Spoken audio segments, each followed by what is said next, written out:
An interesting to talk about is something that people often say is, I shouldn't think these thoughts. And hmm, this is really is a problem if you believe you're the one that makes the thoughts.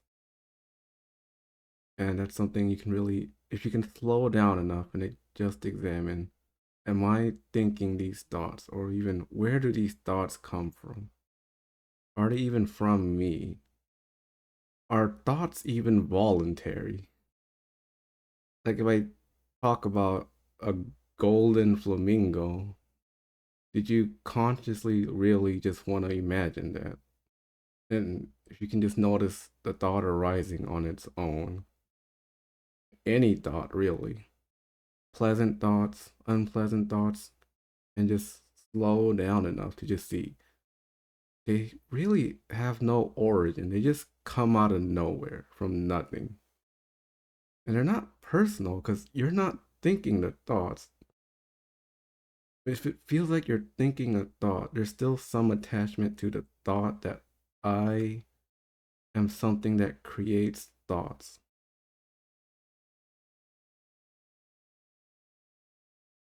There's still some sense of identity with thoughts. Because if you didn't identify with thoughts, it wouldn't matter if you had thoughts or not. Good thoughts, bad thoughts, pleasant thoughts, unpleasant thoughts, they can all just pass through you because there's no attachment to them. There's no needing them to stay. You get this sense of I from a thought that's just coming and it just can go on its own. Because you have the thought, like, I'm a terrible person, and you believe it, the thought's gonna stay. But if the thought comes and you don't believe it, it can just come and it'll go. You probably met people, or you have certain thoughts where, if said, they stay, and when it's obvious it's not true, they kind of just go on their own. Like maybe someone's treating you poorly, and you tell them, hey, you're being kind of an ass right now, and they don't believe it. So it just passes right through them. It doesn't really matter. But if someone believes it, they're just gonna take it to heart.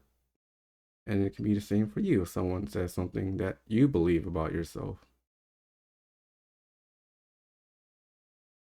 But all beliefs, really, none of them have to be latched onto, because it's just another thought, just the passing of this thing that's so transient, but when believed, it feels so real.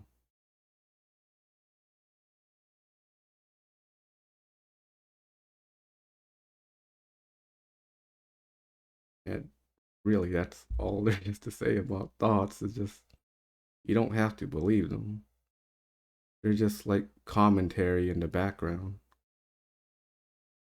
When you go out and you know you're going to be in a public space that has a lot of noise, it's only bothersome if you believe a thought that says it shouldn't be noisy here. If you don't have that, if you don't believe that thought, you can have the thought can come, but if you don't believe it, it can just come on right through and you can be in a spot that's noisy because there's no belief that it shouldn't be noisy here. In the same way, if you have a thought that and you believe it that things should be quiet and things aren't quiet, it's gonna cause a lot of dissonance. Dissonance.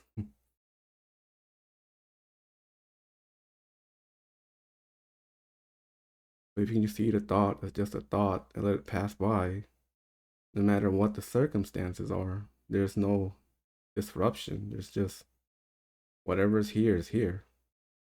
And that doesn't mean you can't take action. If you want peace, you can always just do something like get up and leave. But the thought itself doesn't have to create this suffering inside of you. You don't need a thought to validate what should be because they aren't your thoughts. Thoughts just arise. And the ones that create sufferings is the one you believe because those stick. Those are the thoughts that won't leave because you believe them to be true. And really, the clearest thing is no thought is true. A thought is just a thought. In the same way, people who like to meditate, If you have the belief you should have no thoughts, and you have thoughts, well, guess what? You're going to start to suffer. Or if you're someone that always needs to do something and you have a moment of silence, you're going to think something's gone terribly wrong because you need something to do, usually something to think about, so you need more thoughts. But if there's no preference or no needing of there should be thoughts or there shouldn't be thoughts, then it doesn't matter if there are thoughts or no thoughts. It's just whatever's here is whatever's here. There's peace regardless if thoughts come or not. Especially when you just see no thought has to be believed. And they can just come and they can leave.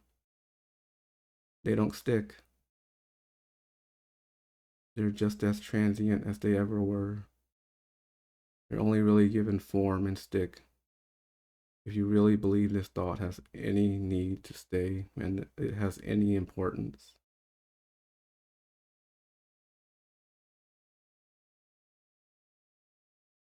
You don't need thoughts or dialogue. I'm looking for thoughts, but I can't find them, and yet words still come from this mouth. And there's no need to understand how any of this works,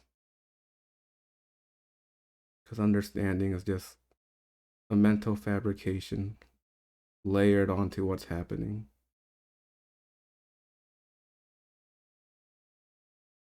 And when there's no preference, in some weird way, thoughts quiet so much they hardly ever come. It's the resistance to thoughts that just make them swarm. When it doesn't matter, it's just okay regardless.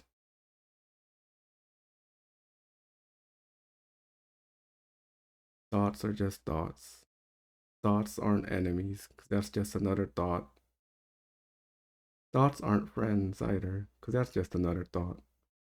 Thoughts are just thoughts.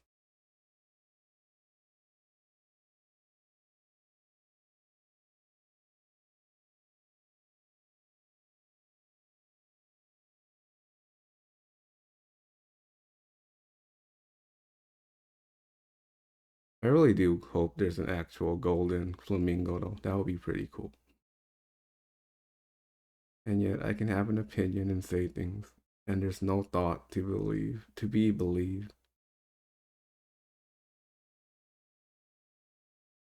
And there's no belief that anything that ever comes out of my mouth or anyone else's is true. Yeah, that doesn't mean I ignore what's being said. I still listen. But the attachment to anything real that's based only on an idea, that just passes right on through. But it can be honored. Because if someone told me I upset them, I'm willing to listen. Or if someone just gives me advice on what I could do better practically, I'm willing to listen. Even if it all is inherently empty, there's still a deep respect, care, and love for just everything, even though there's no attachment to anything.